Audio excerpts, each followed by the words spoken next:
7 fakta tentang Yesus ditemukan hanya dalam satu ayat Alkitab. Mungkin Anda bertanya, bagaimana bisa ada 7 fakta tentang Yesus Kristus hanya dalam satu ayat Alkitab saja?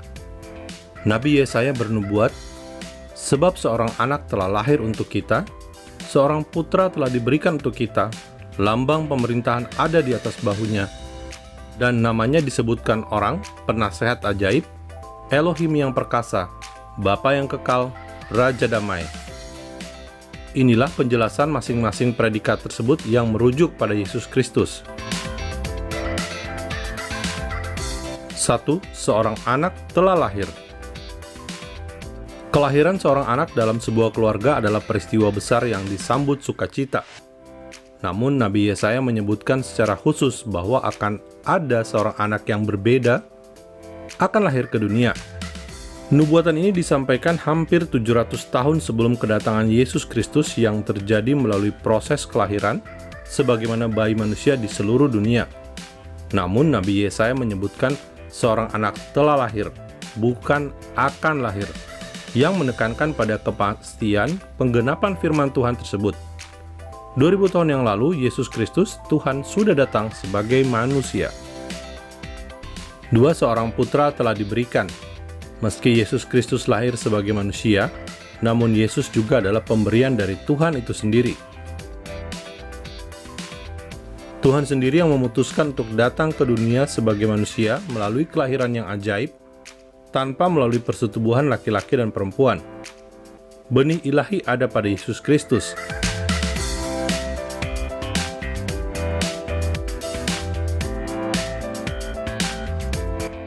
Tuhan memberikan dirinya sendiri sebagai pemberian terbaik bagi umat manusia agar beroleh hidup yang kekal melalui iman kepada Yesus Kristus. 3. Lambang pemerintahan ada di atas bahunya. Tuhan berjanji kepada Raja Daud, Raja Israel dalam 2 Samuel 7 ayat 16, keluarga dan kerajaanmu akan kokoh untuk selama-lamanya di hadapanku, tahtamu akan kokoh untuk selama-lamanya. Janji Tuhan itu digenapi dalam Yesus Kristus yang lahir sebagai keturunan Daud. Nabi Yesaya menunjukkan otoritas Yesus Kristus atas segala pemerintahan dunia yang akan digenapi pada akhir zaman kelak, seperti yang ditulis dalam Wahyu 11 ayat 15. Pemerintahan atas dunia dipegang oleh Tuhan kita, dan Dia yang diurapinya, dan Ia akan memerintah sebagai Raja sampai selama-lamanya. 4. Penasehat ajaib. Tidak ada yang dapat menjadi penasehat terbaik bagi manusia selain dari Sang Pencipta manusia itu sendiri. Tidak ada yang dapat memberikan nasihat yang ajaib selain dari Yesus Kristus yang adalah hikmat itu sendiri. Pada usia 12 tahun saat berada di Bait Suci di Yerusalem, Yesus bertanya jawab dengan para ahli Alkitab. Lukas menulis, dan semua orang yang mendengar dia sangat heran akan kecerdasannya dan segala jawab yang diberikannya. Rasul Paulus dalam Kolose 2 ayat 2-3 menulis, sehingga mereka memperoleh segala kekayaan dan keyakinan pengertian dan mengenal rahasia Elohim, yaitu Kristus, sebab di dalam Dialah tersembunyi segala harta hikmat dan pengetahuan. Saudara, jika Anda memiliki Yesus Kristus, maka Anda memiliki harta hikmat dan pengetahuan yang berguna dalam menjalani hidup ini.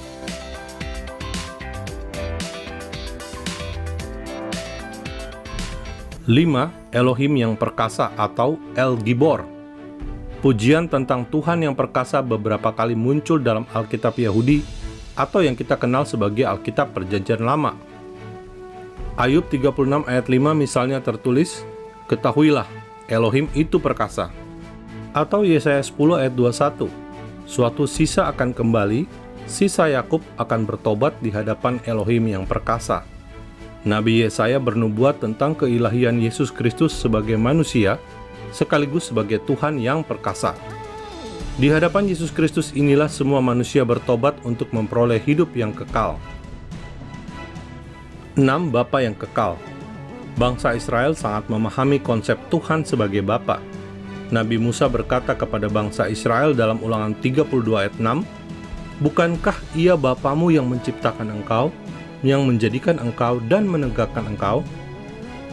Israel disebut Tuhan sebagai anak sulung. Saat Nabi Musa diutus bertemu Firaun, Tuhan berfirman dalam Keluaran 4 ayat 22, "Maka engkau harus berkata kepada Firaun, beginilah firman Tuhan, Israel ialah anakku, anakku yang sulung." Kekekalan Yesus dipertegas sendiri oleh Yesus saat Yesus berkata, "Aku adalah Alfa dan Omega, yang pertama dan yang terkemudian, yang awal dan yang akhir."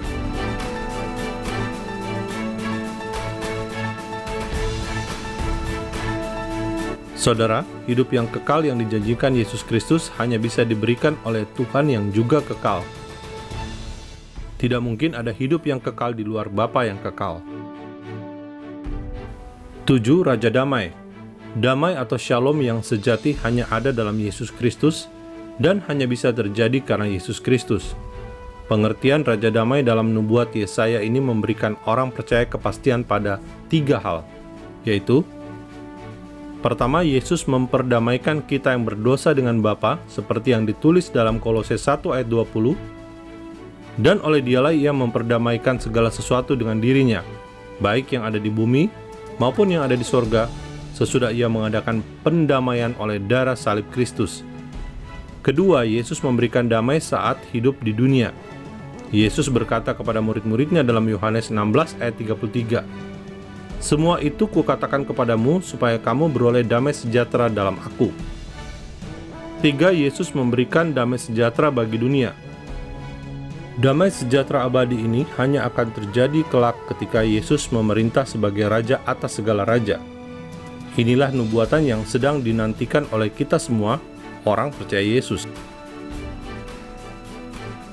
Saudara, dari Yesaya 9 ayat 6, 1 ayat saja, Tuhan mendeskripsikan tentang Yesus Kristus dengan segala atributnya yang luar biasa.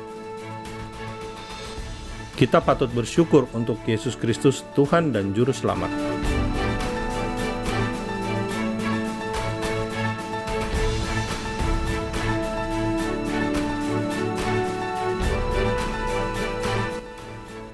Ikuti video edukasi edisi spesial Natal dari Fakta Israel. Terima kasih Anda sudah membagikan video ini. Salam damai dari Fakta Israel.